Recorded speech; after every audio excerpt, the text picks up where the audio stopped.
Hello, today we're going to cover section 2.5, Solving Linear Inequalities. Part 1, Inequalities. Definition 1.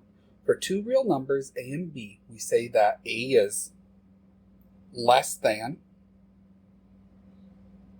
b if a is located to the left of b on the number line, written as a left angle b. A is greater than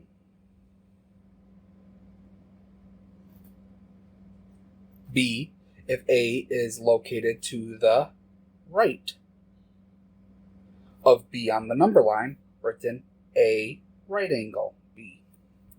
A is equal to b if a is located at the same spot as b on the number line, written a equals b.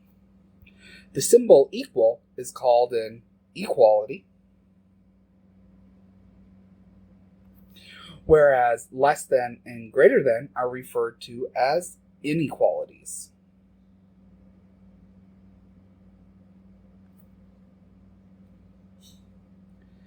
For example, negative 3 is less than 1 because negative 3 is to the left of 1 on the number line.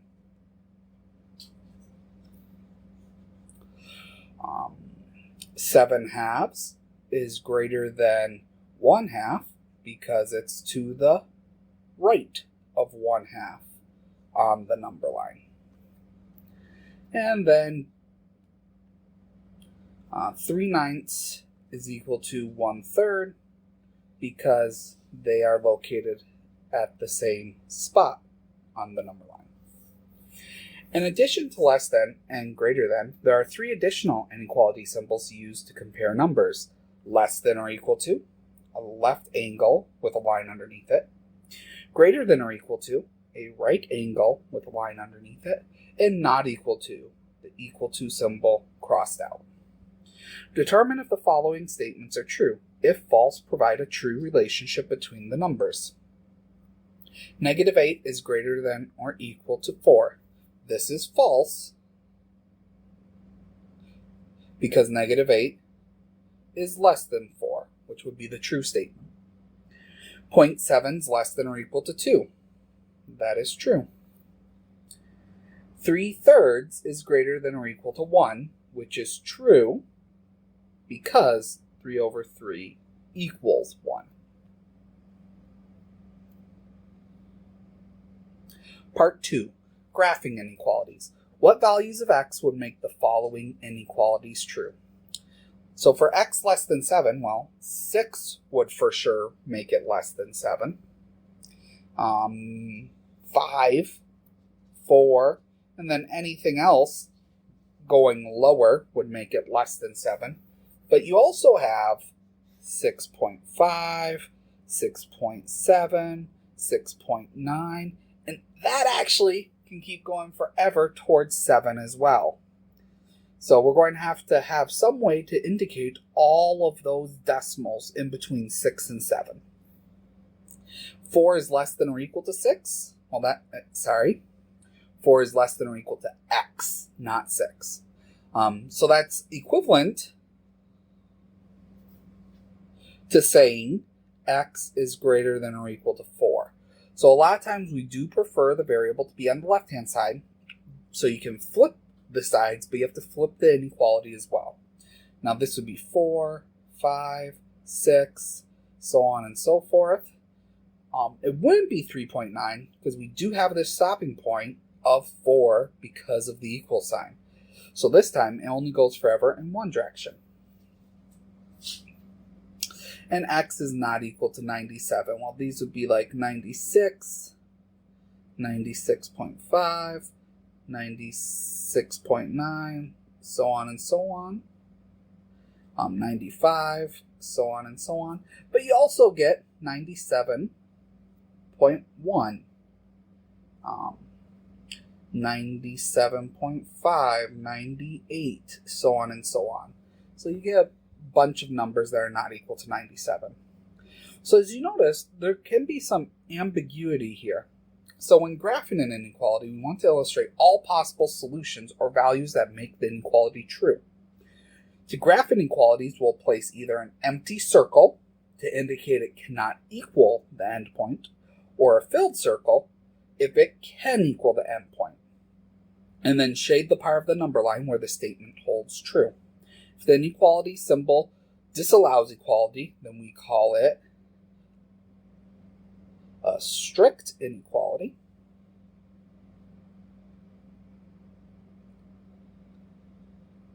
And place an open circle at the number given in the inequality.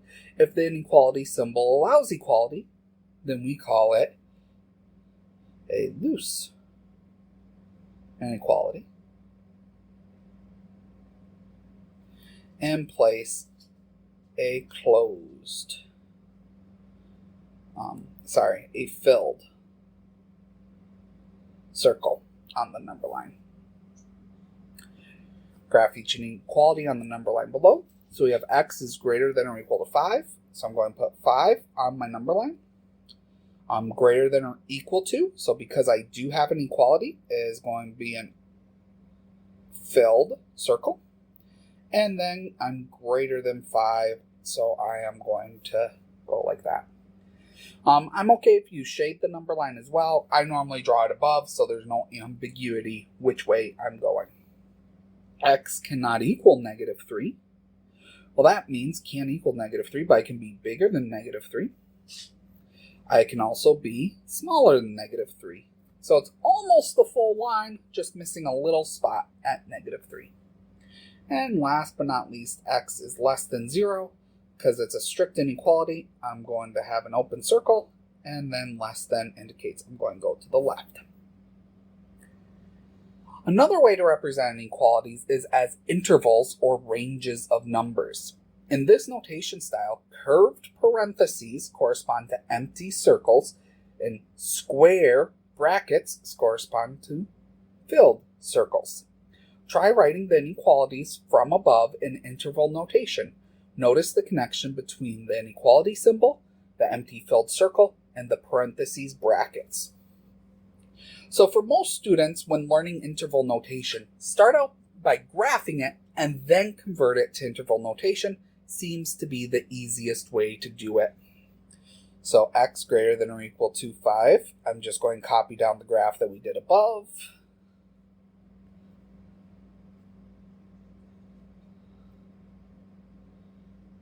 So for interval notation, I'm looking at the shaded portion, and the lowest it goes is 5. The highest it goes, well, it never ends because it's going forever to the right, so we're going to use infinity. Now we have to decide bracket or parenthesis. So if you have a number, the bracket or parenthesis is going to be determined by the filled or empty circle. Since this is a filled circle, we're going to use a bracket. And then infinity is a concept. It's not really a number. So since it's not a number, you can never actually equal infinity. So infinity will always have a parenthesis. Again, for x not equal to 3, I'm just going to copy down the graph from above. So we had negative 3. And then we had an open circle. And then forever to the right, forever to the left. So because of this open circle, we are getting two separate intervals here. They are broken up at the number negative 3. So what we're going to do first is the yellow side, or the left side, the lowest value it goes, well, it goes forever to the left, so the lowest value will be negative infinity. And then the highest value it goes up to is negative 3. And then negative infinity is a concept, remember, so that'll be a parenthesis. Negative 3 has an open circle or an empty circle, so that'll also be a parenthesis. Now for the right interval, or the blue interval as I highlighted, the lowest value it approaches is negative 3, and then the highest value it approaches is infinity. Negative 3, again, because of the open circle, will be a parenthesis. And infinity, again, is always a parenthesis. Whenever you have more than one interval as your final answer, you need to combine them together with this union symbol. Okay. And then x is less than 0. Copying down the graph from above, we get one interval this time, negative infinity to 0, and infinity on both. And this is the first part of section 2.5. Have a good day.